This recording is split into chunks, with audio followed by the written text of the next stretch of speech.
Your Excellency Issam Kazim, thank you very much indeed for joining us here at Economy Middle East. Thank you for having me. Well, last year in 2023, Dubai enjoyed 17.15 million visitors. In 2019, pre-COVID, that was 16.73. Excellent numbers. What are you expecting for 2024? Obviously, for us, this comes off of the back of great work that we've been doing with the private and public sector. There's a lot of collaboration that's happening over there. Of course, we had launched our strategy in 2014. We talked about year-on-year growth in terms of visitation, repeat visitation, increasing spend, increasing length of stay. And up until 2019, every year was a record year for us. 2020, of course, the whole world slowed down. And finally, in 2023, we broke that record to reach 17.15, as you mentioned. We started off Q1 with a very strong push as well. We reached 5.2 million tourists approximately, which is an 11% year-on-year growth. So for us, of course, our ambition is always to keep growing those numbers to achieve as much as we can. Working with all the airlines, working with the airports, working with all of our partners across the world with a diversified market approach to ensure that with all the marketing campaigns that we have, as much interest that we are growing and demand that we're growing for Dubai, that we're seeing that converted into actual visitation to the city as well. And you mentioned the airport, some very exciting news with regards to Al Maktoum Airport, the expansion. How will that affect tourist numbers? Of course, I think that's going to have a massive positive impact for us as well. Now, when we talked about the strategy back in the days, we were always conscious that there'll come a time where we will need to move to Al Maktoum. Al Maktoum is something that we had announced some time back, and we already have a runway over there. We've been operating with them, working with the DWC team very closely as well. We've had a lot of chartered operations going through there as well. And now it's time where, with the announcement of Sheikh Mohammed bin Rashid Al Maktoum, that 128 billion dirham will be spent, and the maximum capacity is going to be built over stages, will be 260 million travelers going through its gates. And for us, that's not just about a tourism perspective. Today, we're talking about economy and tourism.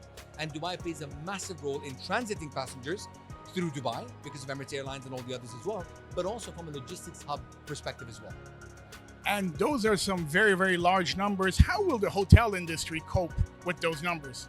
For us, if you look at when the strategy was announced in 2014, at that point in time, we had about just shy of 68,000 hotel rooms.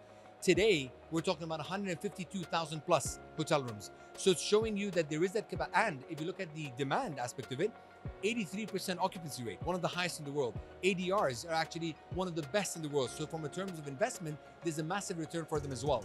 And we've also made sure that there were incentives put in place when we launched our strategy to encourage more 3 and 4-star hotels. Because if you're going to go for a diversified market approach, we want a good pool of 3 and 4-star hotels as well as hotel apartments. So all of them are enjoying amazing numbers, amazing occupancy. So for us, as part of that strategy, we will continue to invest and encourage investment in the right sectors to ensure that there is that supply that's coming in line with the demand that we're creating as well.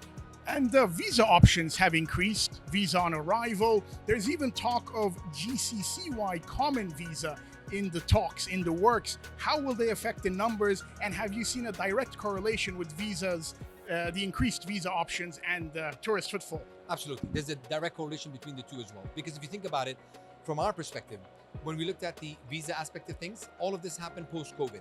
And there were a lot of things that we had thought about over time. We saw a lot of people setting up basically shop in Dubai and working remotely. Today, we are the #1 remote working destination, right?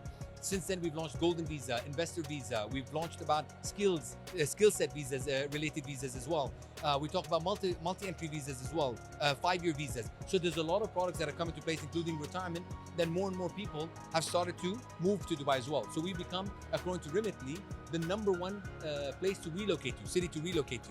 So all of that, as you can see, has a direct impact on the visa programs and the programs that we're launching across with our own initiatives and communication. And we've been able to translate that into actual transaction of conversion into the city. So the same way, I think the GCC one will be hugely impactful as a small example. If you look at it from wider region. So if you go further out in the globe, a lot of people might have Dubai on the bucket list, but they might know Burj Khalifa, they might know Burj Al Arab, they know about the safety and security, but sometimes they don't know that there's so much to see and do in Dubai that's why they haven't decided yet to visit. So the GCC one will give us that opportunity, that window to bring them in, to explore the region, but then it's our job to take full advantage of the 25% repeat visitors, by the way, which every 12 months come back more than once to Dubai, to use that model to bring them back in and again to make sure that they actually stay in Dubai for a longer period of time.